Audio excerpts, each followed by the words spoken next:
안녕하세요. 저는 경기도의 한 호텔 제과점에서 근무하고 있는 29살 여성입니다. 얼마 전에 연차를 내고 제가 어린 시절에 다녔던 초등학교를 가봤어요. 어릴 때는 학교 운동장이 정말 커 보였는데 어른이 돼서 다시 가보니 정말 작더라고요. 초등학교를 둘러보니 문득 이뤄지지 않은 첫사랑을 평생 가슴속에 품고 산다는 말이 생각났습니다. 이 말 살면서 한 번쯤은 들어보셨죠? 모두가 그랬듯 어렸을 때 제 첫사랑 또한 참 순수했어요. 손만 잡아도 두근거리고 붙어만 있어도 종일 기분이 좋았답니다. 그렇게 마음속에서 잊지 않고 품고만 살다가 성인이 되어서 다시 첫사랑을 만나게 되었어요. 그것도 참 우연히 말입니다. 그의 이름은 바로 김동규인데 제가 왜 이런 말로 사연을 시작하냐면 첫사랑은 마음속에 품고만 살았어야 했다는 걸 알려드리기 위해서예요. 저는 아쉽게도 20년 전 첫사랑이 준 달콤한 추억거리 때문에 어른이 되어서도 첫사랑한테 많이 휘둘리고 말았거든요. 결혼은 현실이라는 말이 있듯 추억거리로는 절대 이뤄줄 수 없었던 제 결혼에 대해 여러분께 들려드리고자 합니다. 동규와 저는 초등학교 때 서울의 같은 동네에서 살면서 가족처럼 지냈던 사이였습니다. 부모님들도 서로 알 정도로 친했고 학교 끝나면 저와 동규는 매일 온 골목길을 뛰어다니며 놀았어요. 그러다가 배고프면 우리 집이든 동규네 집이든 어디든 들어가서 밥을 먹고 또 놀곤 했습니다. 우리는 매일 싸웠지만 그래도 없으면 또 허전해지고 보고 싶은 그런 존재였답니다. 그때는 지금처럼 핸드폰이 있는 것도 아니었고 재미난 게임기가 있는 것도 아니었는데 그냥 동규와 시간을 함께 보낸다는 것 자체가 마냥 즐겁고 행복했던 것 같아요. 우리는 정식으로 사귀는 사이는 아니었지만 친구들은 모두 우리가 사귄다고 생각했고 우리 또한 그것을 딱히 부정하지 않았어요. 그냥 자연스럽게 서로 좋아하는 사이가 되었고 학교가 마치고 저녁 시간 전까지 매일매일을 함께 보냈답니다. 그렇게 매일 놀다가 제가 경기도로 이사를 했어요. 그때는 핸드폰이 없어서 메신저로 한 번씩 연락하고 방학이 되면 제가 서울로 놀러 가기도 하고 동규가 경기도로 놀러 오기도 하면서 만남을 이어갔습니다. 그러다 고등학생이 되면서 자연스레 연락이 끊겨버렸어요. 제가 고등학교 2학년 때였습니다. 처음에 경기도로 이사 왔을 때는 집이 30평대 아파트였는데 이사하더니 20평으로 또 이사하더니 10평대의 빌라에서 살게 되었습니다. 알고 보니 아버지가 사업한다고 경기도까지 왔는데 사업이 잘 풀리지 않아 경제적으로 몹시 어려운 상태가 되었어요.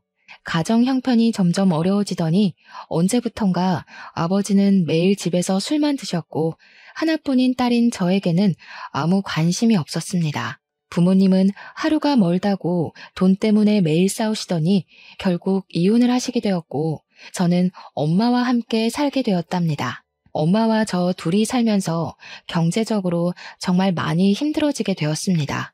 엄마는 저한테 집안 걱정하지 말고 공부 열심히 해서 대학 가라고 하시며 본인은 식당에서 밤 늦게까지 일하셨어요. 다행히 식당 사장님이 너무 좋으신 분이라 엄마에게 이것저것 정말 많이 챙겨주셨습니다. 명절 때 되면 두둑한 보너스에 딸과 먹으라고 한우까지 다른 직원들 몰래 준비해 주셨어요. 저는 그런 사장님과 엄마의 든든한 지원으로 열심히 공부해서 고등학교 때 성적이 항상 전교 10등 안에 들 정도로 우수했습니다. 성적으로만 본다면 수도권의 대학교 원하는 과에 충분히 갈 수 있었죠. 그런데 대학교가 공부만 잘한다고 갈 수 있는 곳이 아니더라고요. 입학금에 등록금까지 금액이 엄청났고 게다가 학교 다니며 사용할 제 생활비도 있어야 하잖아요. 학비에 생활비까지 도무지 그 금액을 감당할 수가 없을 것 같아 어쩔 수 없이 대학교를 포기했습니다. 지금 대출을 받아가며 대학교에 다니는 것보다 당장 돈을 벌 수 있는 자격증을 따는 게 더 현실적으로 맞는 것 같았거든요. 사실 저는 어릴 때부터 빵을 좋아했고 중학교 때부터는 간단한 빵을 직접 만들 수 있었기에 이런 저의 특기를 살려 제과제빵 자격증을 땄습니다. 그리고 바로 집 앞에 개인 베이커리점으로 취업을 하게 되었어요.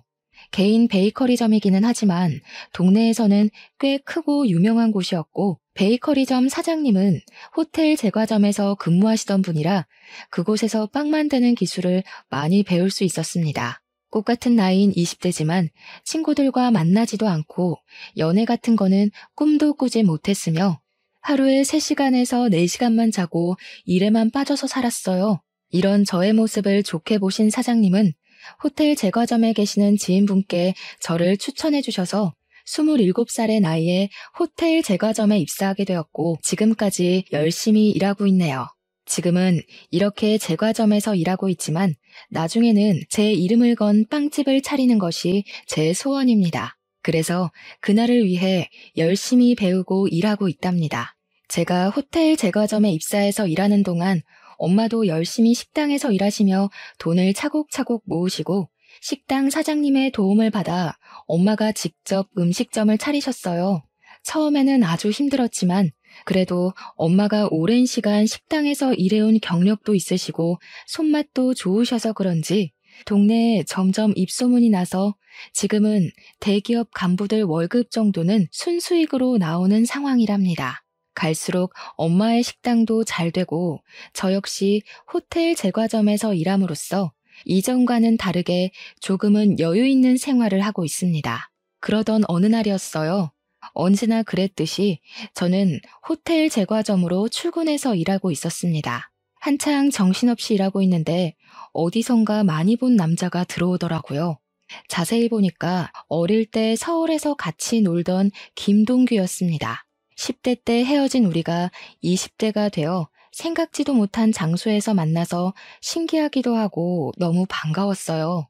동규에게 아직도 예전에 그곳에서 사느냐고 물었더니 20살 때 어릴 적 같이 살던 서울에서 경기도로 이사를 했대요.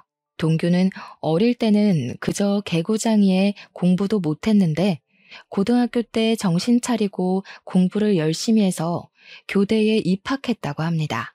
별 문제 없이 무사히 졸업하고 지금은 제가 일하는 제과점 근처에 초등학교 교사가 되었대요. 그러면서 어머니 생신이라서 케이크를 사러 왔다고 하며 오늘은 생신 파티로 바로 가봐야 하니 내일 다시 보자고 했어요. 저는 동규의 말에 제 명함을 건네고 동규 역시 자신의 연락처를 제게 주었어요. 다음 날 일하고 있는데 동규한테 연락이 왔어요.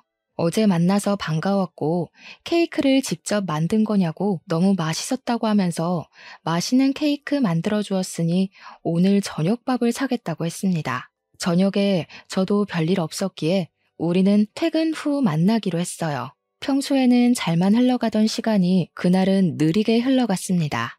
1년 같은 하루가 지나 퇴근하고 만나기로 한 식당으로 향했어요. 동규는 학교에서 바로 와서 정장을 입고 있었습니다.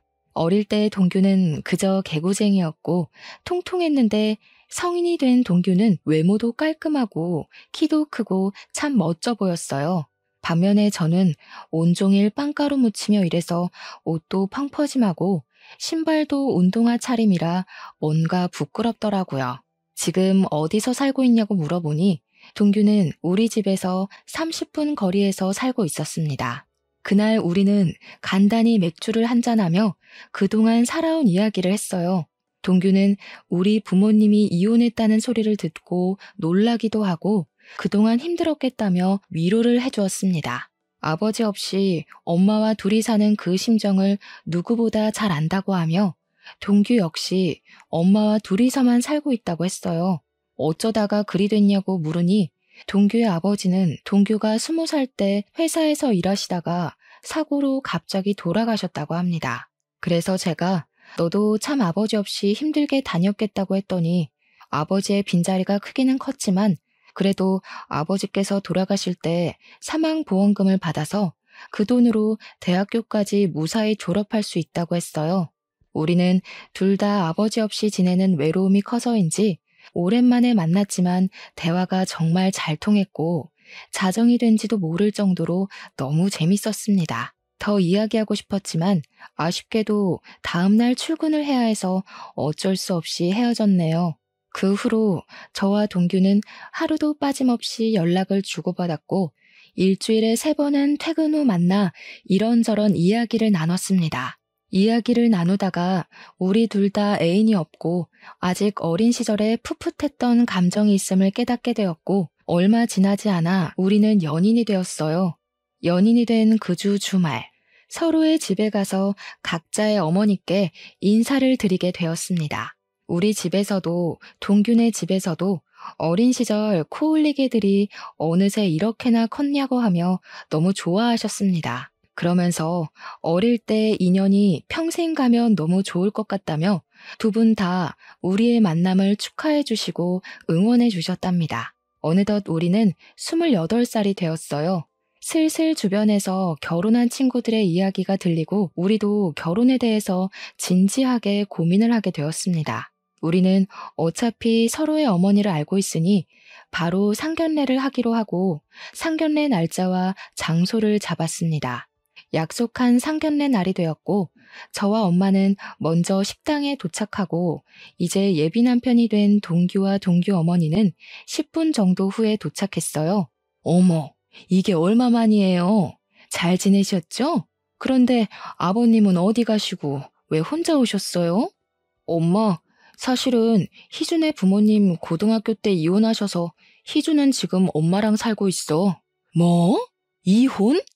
희준 네가 이혼했단 말이야? 아니 어쩌다가 너는 왜 그런 말을 미리 안 했어?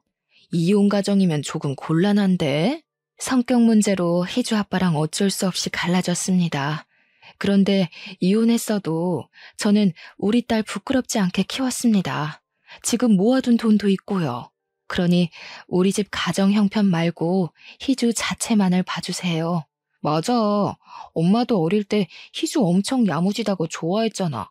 그리고 솔직히 우리도 아버지 돌아가셔서 안 계시는데 그럼 똑같지 뭐. 안 그래?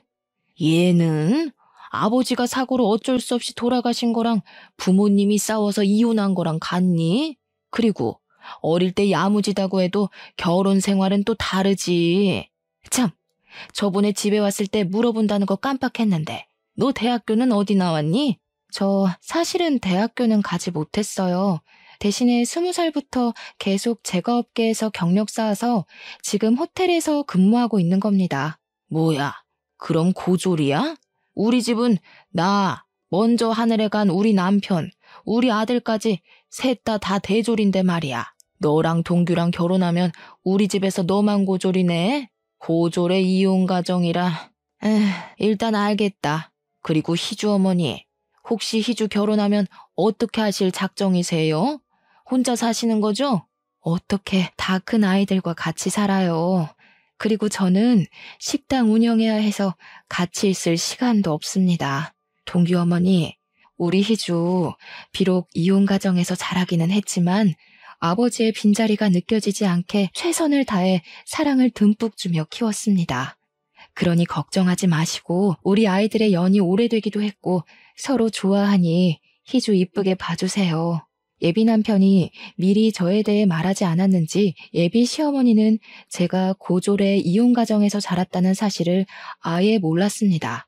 예비 시어머니는 상견례장에서 모든 사실을 알게 되자 매우 당황해하며 저를 대놓고 마음에 들지 않아 하셨어요. 그리고 이야기하다가 혼수와 신혼집 이야기가 나왔습니다. 신혼집은 예비 시댁에서, 신혼집 혼수는 우리 집에서 장만하기로 하고 예단비 같은 것들은 서로 주지도 말고 받지도 말자고 했어요.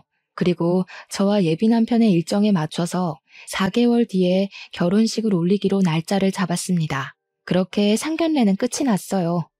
상견례 후 예비 남편은 친구들에게 우리가 결혼한다고 자랑을 하고 싶다고 했습니다. 예비 남편은 서울에서 고등학교까지 다녀서 꾸준히 초등학교 동창회 모임을 나갔고 여전히 초등학교 동창들과 아직도 연락하고 지냈습니다. 예비 남편은 다음 주 주말에 친구들과 만나기로 약속을 잡겠다고 하며 저한테도 같이 서울에 가자고 했어요. 저 역시 어린 시절 친구들이 보고 싶어서 알겠다고 했네요. 약속한 다음 주 주말, 설레는 마음으로 초등학교 친구들을 보러 갔어요. 중학교 이후로는 처음 보는 친구들이 저를 보며 너무 반가워해주고 저도 어린 시절의 그 모습 그대로 있는 친구들을 보니 신기하고 마냥 좋았습니다. 친구들은 우리가 결혼을 한다니, 어릴 때 그렇게 손잡고 다니더니 결혼까지 하냐며 진심으로 축하해 주었어요. 친구들은 결혼식에 꼭 갈 테니 청첩장 나오는 대로 연락 달라고 하고 신혼집 정리되면 집들이 하라고 상화였습니다. 우리는 너무 반가워하며 밤늦게까지 신나게 놀다가 지하철 막차를 타고 겨우 집으로 들어갔어요. 친구들에게 결혼 사실을 알린 후 우리는 본격적인 결혼 준비를 시작했습니다. 일단 결혼식장과 스드메를 알아보러 다녔어요. 남들은 결혼식장 고르고 스드메 준비할 때 많이 싸운다던데 우리 둘은 취향이 비슷해서인지 큰 다툼 한 번 없이 바로바로 결정되었습니다. 그리고 신혼집을 알아봤어요. 우리의 경제적인 형편과 회사와의 거리 등 모든 것을 생각해보니 우리가 살 수 있는 집이 두 채가 있었습니다. 금액은 둘 다 비슷했고 하나는 방 2칸에 우리 둘의 회사 가운데에 있는 집이고 다른 하나는 방 3칸에 남편 회사와 가까운 곳에 있는 집이었어요. 저는 방 2칸짜리 집을 원했습니다. 왜냐하면 그 집이 제 회사와의 거리가 차로 15분 거리이기도 했고 햇빛도 잘 들고 뭔가 집 분위기가 참 좋아 보였어요. 하지만 3칸짜리 집으로 가면 회사와의 거리가 40분으로 늘어나고 무엇보다 햇빛이 잘 들지 않는 것 같았습니다. 그래서 저는 2칸짜리 집을 원했는데 예비 남편은 남편 회사와 집이 가까운 3칸짜리 집을 원했어요.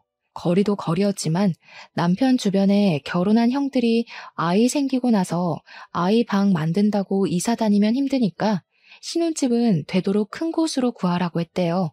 게다가 방 3칸짜리 집은 전에 살던 집주인이 해외로 이민 가면서 냉장고, 세탁기, 장롱, 에어컨 등 어지간한 것들을 다 두고 가는 상황에다가 집주인 성격이 깔끔해서인지 가구들 상태도 최상급이었습니다. 거의 풀옵션인 상황이라 따로 살 것은 침대밖에 없었어요. 예비 남편은 보기 드문 풀옵션에 우리도 결혼하고 아이가 생길 텐데 그때를 생각해서 아예 방이 3개 있는 집을 신혼집으로 하자고 했습니다. 저는 처음에는 반대했지만 남편의 말을 들어보니 틀린 말은 아닌 것 같아서 남편의 말에 수긍하기로 했어요.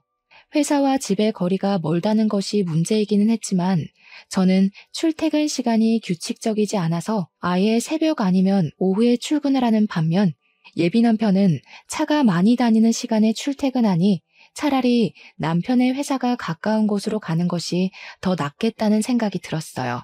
그래서 방 3칸 집을 우리의 신혼집으로 결정했습니다. 저와 예비 남편은 예비 시댁에 가서 방 3칸짜리 집으로 정했다고 말씀드렸어요. 예비 시어머니는 위치며 집 크기, 그리고 풀옵션인 것까지 너무 좋다고 하셨습니다. 집 크기도 그러고 위치도 우리 집이랑 가까워서 좋기는 한데 그럼 침대만 새로 들이면 되는 거 아니야? 요새 결혼은 반반 결혼이 대세라던데. 그러면 어차피 침대 얼마 하지도 않으니 집 살 때 반반 부담하자. 어때?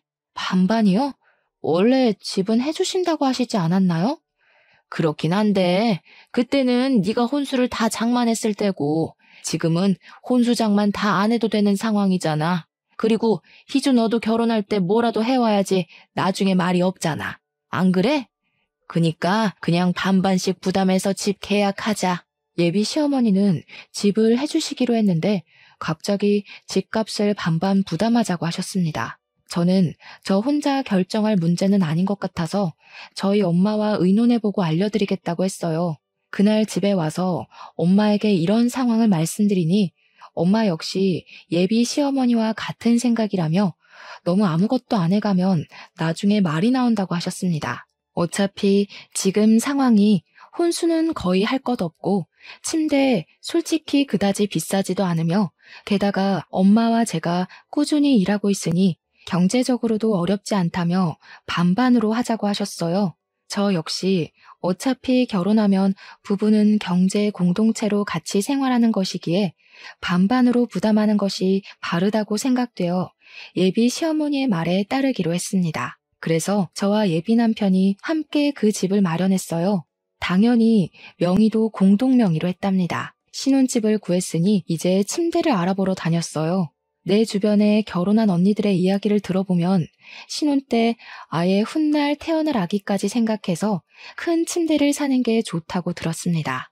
저와 예비 남편은 둘 다 아기들을 좋아해서 결혼하면 바로 아기를 가질 생각이었기 때문에 패밀리 침대를 사기로 하고 바로 계약했습니다. 그런데 예비 남편이 그 옆에 있던 1인용 침대도 사자는 것입니다. 싱글 침대는 왜 사냐고 했더니 부부 침실로 사용할 큰 방을 빼면 방이 2개가 남는데 이 방 중 하나를 게스트룸처럼 사용해서 어머니들이 오시면 그 방에서 주무시게 하자는 거예요. 사실 아기 생기기 전까지 방 하나는 남편 취미방으로 사용하고 다른 방 하나는 제 서재로 사용하려고 했는데 뭐 이렇게 하는 것도 나쁘지 않겠다 싶어 싱글 침대도 계약하고 작은 장롱까지 계약했습니다. 이렇게 가구까지 다 샀고 결혼식 전에 가구만 집에 들이면 되었어요. 이어서 웨딩 촬영도 하고 청첩장도 만들었습니다. 저와 예비 남편은 지인들에게 청첩장을 돌리며 행복하게 살 날만 손꼽아 기다리고 있었어요. 그러던 어느 날 일하고 있는데 예비 시어머니한테 전화가 왔습니다. 지금 제가 일하는 곳 근처에 볼 일이 있어서 왔는데 잠깐 나올 수 있냐는 거예요. 마침 한가한 시간이라 잠깐 시간이 될 것 같아 30분 정도는 여유 있으니 가겠다고 했습니다. 예비 시어머니는 호텔 안에 카페에 있을 테니 그곳으로 오라고 하셨어요. 점장님께 말씀드리고 카페에 가보니 예비 시어머니가 앉아있고 저를 보더니 반가워하셨습니다. 지나가는 길에 잠깐 얼굴 보고 싶어서 들렀다며 결혼 준비하느라 바쁠 텐데 신경을 많이 못 써줘서 미안하다고 하셨어요. 그래도 둘이 참 기특하네. 이렇게 알아서 준비를 척척하고 말이야. 사실 오늘 내가 부탁이 하나 있어서 잠깐 보자고 했어. 내가 피부가 좀 예민해서 실크 이불 아니면 잠을 못 자. 그리고 허리도 좋지 않아서 침대 매트리스도 저렴한 거 쓰면 못 잔단다. 그 점 염두에 두고 침대 주문하라고 부른 거야. 네? 갑자기 그건 무슨 소리예요? 어머니, 이불이랑 침대도 사야 하는 거였어요? 얘는 너희 신혼집에서 나랑 같이 살기로 했잖아. 그래서 작은 방에 내 침대랑 장롱 드린다며. 그 방이 내 방이라고 해서 나 너희 결혼 날짜에 맞춰서 집도 내놨어.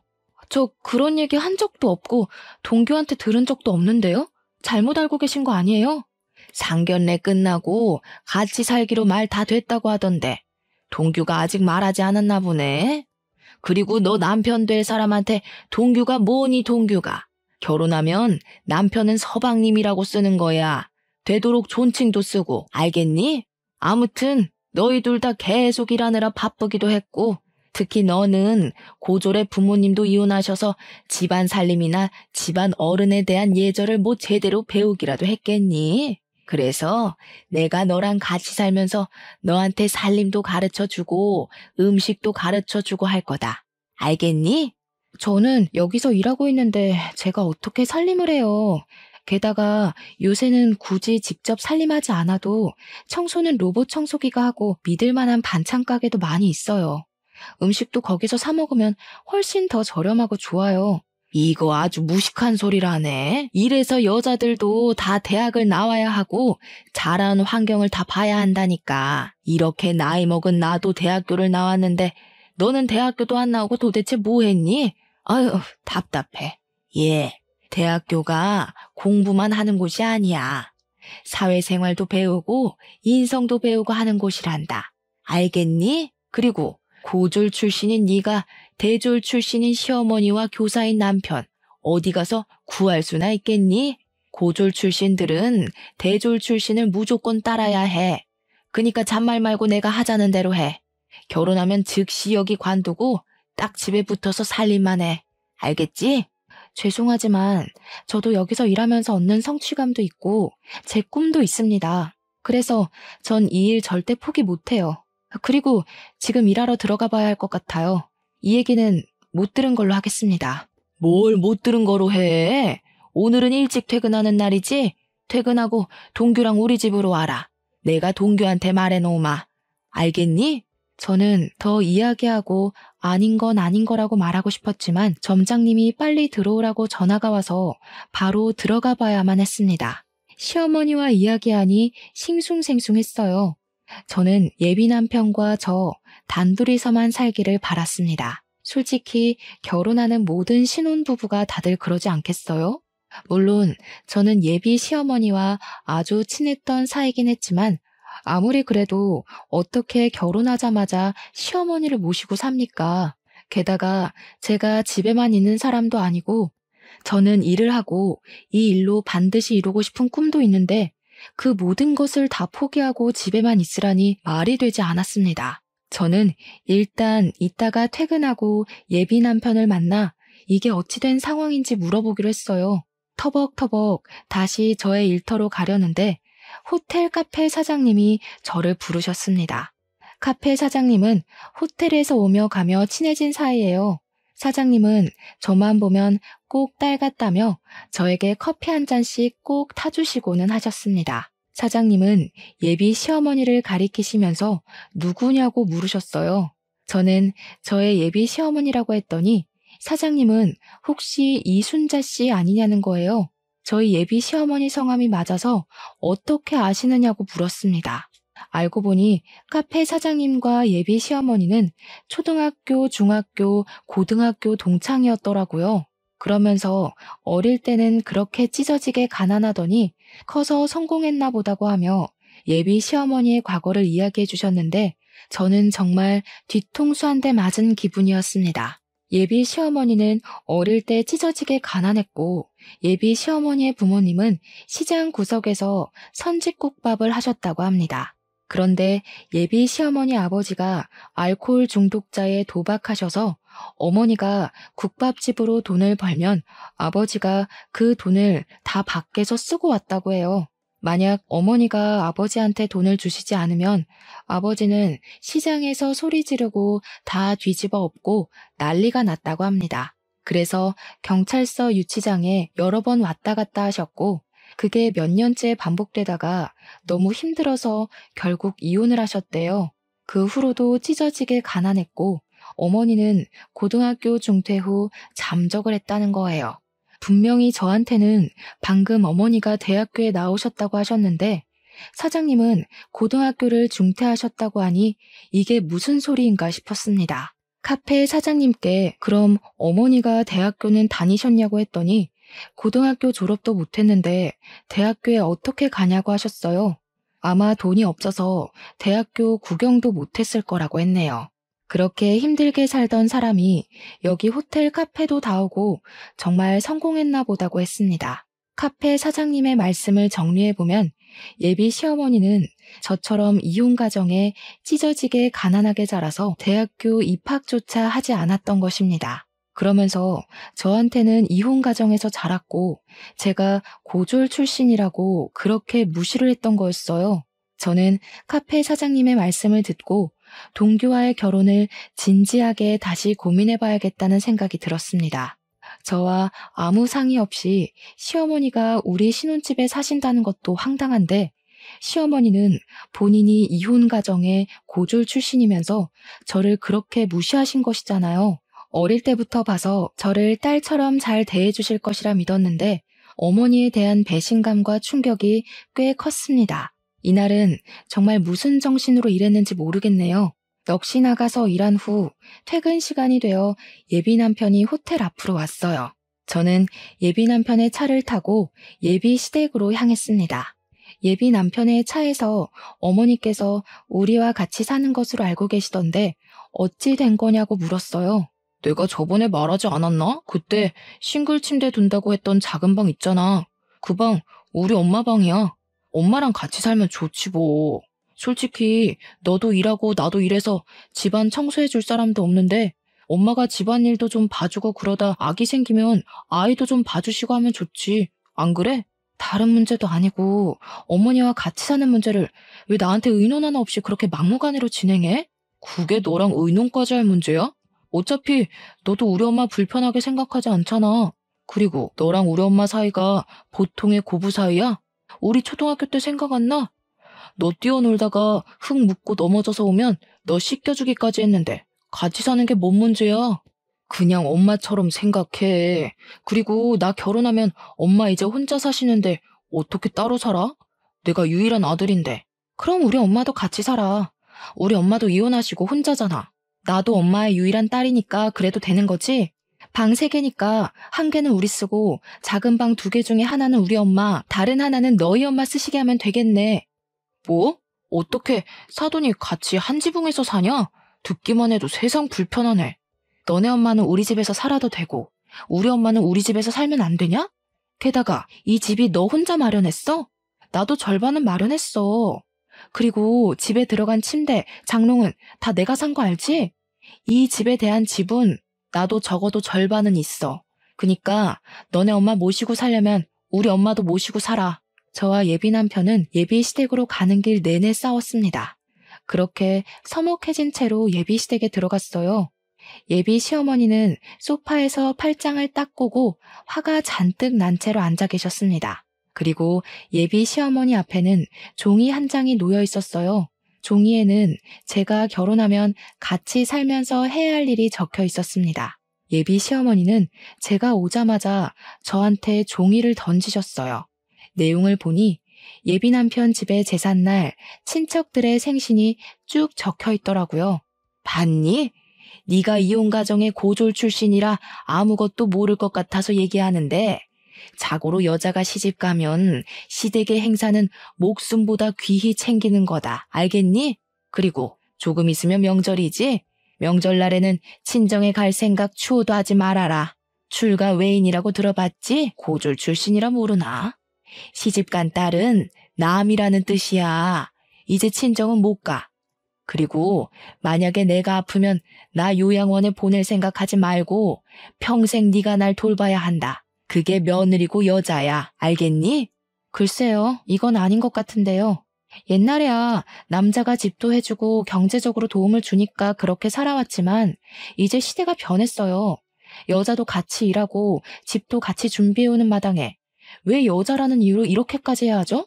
저는 그렇게 못 삽니다. 뭐? 그게 지금 말이라고 하는 거니? 어릴 때는 야무지고 똑똑했던 애가 이혼 가정에서 자라서 멍청해졌네. 그래, 너도 맞벌이하고 집도 반반으로 준비해왔어. 그래도 넌 고졸 출신이야. 태생이 고졸이라고. 지금 조건을 비교해봐라. 네가 우리 동규처럼 좋은 대학을 나왔니? 아니면 집안이 좋기를 하니? 고졸 출신의 이혼 가정에서 자란 너 따위가 대졸 출신인 시어머니와 교사인 우리 동규 같은 좋은 신랑감 어디 구할 수 있을 것 같아? 그니까 잔말 말고 고졸 출신인 너는 대졸 출신인 내 말을 무조건 따라야 해. 결혼하면 같이 살고 너는 회사 관두고 집에서 나한테 집안일 배워라. 알겠니? 자꾸 저한테 저는 고졸 출신이고 어머니는 대졸 출신이시니 어머니의 말씀을 따르라고 하시는데 어머니, 대학교 졸업장 한번 보여주실 수 있으세요? 저 어머니 대학교 나왔다고 말만 들었지 증거는 하나도 못 봐서요. 졸업장이 없다면 졸업 사진이라든가 아무튼 뭐든 좋으니 대학교 나오신 증거물 하나만 보여주세요. 뭐라고? 내가 방금 막 대학을 졸업한 것도 아니고 몇십 년 전인데 그런 증거물이 어디 있겠니? 그냥 어른이 나왔다고 하면 그런가 보다 하면 되지. 무슨 증거를 찾고 난리야? 어머니, 요새는 폐교한 대학교 졸업 증명서도 다 뽑을 수 있어요.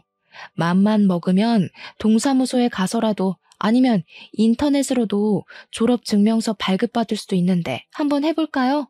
어머니 대학교 어디 나오셨어요? 얘가? 내가 설마 대학교 나온 거를 거짓말할 사람으로 보이니? 이게 진짜 정신 나갔나?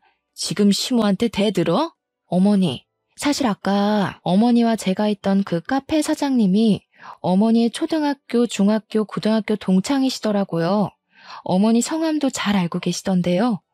저 그분한테 어머니의 학창시절 다 듣고 왔습니다. 어릴 때 어머니 집안이 시장에서 선지국밥집을 하셨고 어머니 역시 저와 똑같은 이혼 가정이시더라고요. 게다가 대졸은 무슨 고등학교도 졸업을 못 하셨던데 만약에 제가 알고 있는 이 사실이 아니라면 대학교 다니셨던 증거 내일까지 보여주세요. 동사무소 가셔서 신분증 보여주시면 아마 뽑아줄 겁니다. 이게 다 무슨 소리야? 엄마 동네에서 공부 제일 잘해서 동네에서 유일한 대졸자 아니었어? 할아버지가 일찍 돌아가셔서 힘들었지만 공부는 제일 잘해서 장학금 받고 대학교도 졸업했다면서. 장학금은 무슨? 할아버지는 알코올 중독에 도박으로 할머니와 이혼하시고 고등학교도 중퇴하셨대. 동창이었던 카페 사장님 말씀으로는 돈이 없어서 대학교 구경도 못 해보셨을 거라던데. 그래, 나 고등학교 중퇴했고 우리 부모님은 이혼했다. 그게 뭐? 이 나이에 그게 무슨 상관인데? 맞아요. 어머니가 어떤 환경에서 자랐고 학벌이 좋든 말든 상관없죠. 저도 어머니가 대졸이든 중졸이든 초졸이든 아무 상관없고 어머니가 이혼 가정에서 자라시든 말든 상관없어요. 그렇지만 적어도 거짓말은 하지 마셨어야죠. 그리고 어머님 본인처럼 이혼 가정에서 자란 예비 며느리를 그렇게 무시하고 싶으셨어요? 한 가지 더.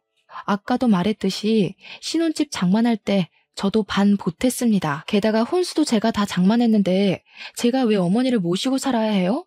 저는 그리 못 삽니다. 야, 그냥 같이 살면 되지. 그게 그렇게 어려운 일이야? 그럼 네가 모시고 살아. 너는 너네 엄마 모시고 살고 나는 우리 엄마 모시고 살면 되겠네. 그냥 그렇게 하자. 우리 결혼이고 뭐고 다 취소하고 그냥 따로 모시고 살자. 이미 친구들이며 직장 동료들한테 청첩장 다 뿌렸는데 인제 와서 이럴 거야? 어떻게 결혼을 취소해? 너는 결혼 앞두고 파혼했다 하면 안 부끄럽겠니? 그래도 이혼보다는 파혼이 100배는 낫지. 나는 너네 엄마의 허언증이랑 이 상황이 뭐가 문제인지도 모르는 너와 함께 못하겠다. 우리 그냥 이쯤에서 끝내자. 그 길로 저는 예비시댁에서 나왔습니다. 그리고 집에 가서 엄마한테 예비 시어머니의 실체에 관해서 이야기하고 이래서 파혼할 것이라고 말씀드렸어요. 엄마는 그런 일이 있었느냐고 하며 내가 돈이 없어서 공부를 못 시킨 게 후회된다고 하며 마음 아파하셨습니다. 그런 엄마를 보는데 제 마음도 너무 속상했어요. 엄마는 더 좋은 인연이 있을 테니 지금은 마음 정리 잘하라고 하셨습니다. 다음 날, 그날은 제가 쉬는 날이라 엄마 가게에서 엄마를 도와주고 있었어요. 같이 채소를 다듬고 있는데 예비 시어머니와 예비 남편이 들어왔습니다. 야, 너는 어제 그렇게 말하고 그냥 가버리면 다야? 그래, 나 중졸에 찢어지게 가난한 이혼 가정이다. 어쩔래? 이런 시모라서 지금 무시하는 거야? 그래서 파혼하겠다는 거냐고? 저는 어제도 말씀드렸듯이 어머니의 학력이 어떻든 어린 시절 어떻게 사셨든 상관없어요. 그런데 자꾸 저한테 거짓말하시고 저한테 어머니를 모시고 살라고 하시며 부당한 것들을 요구하시는데 말이 되나요? 그게 왜 말이 안 돼? 우리 엄마 너 진짜 딸처럼 생각했어. 그래서 딸처럼 곁에 두고 잘 챙겨주겠다는데 그게 뭐? 딸처럼 생각한다는 분이 잘 다니는 회사 관두고 집에 와서 집안 살림하라고 하냐? 그리고 제사에 생일까지 다 챙기고 벌써 출가회인 타령하시는 게 정상이야? 게다가 어머니 아프시면 요양원 보내지 말고 무조건 모시라고? 명절 때는 친정에 갈 생각도 말고? 그게 말이 돼? 세상 천지에 자기 딸한테 결혼했다고 잘 다니던 회사 관두고 집에 들어와서 살림하라는 엄마가 어딨니?